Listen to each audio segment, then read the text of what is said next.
stuck in a rut. Stuck in a rut.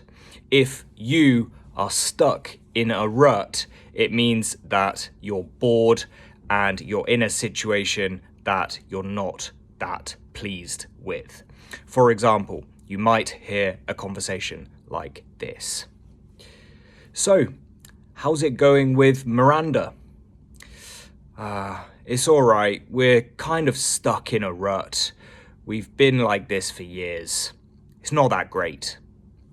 Okay, have you ever felt stuck in a rut with a relationship, with a task, with a job, with something that you're trying to make progress in, but you just stay around this area and you can't seem to make progress to take it to that next level?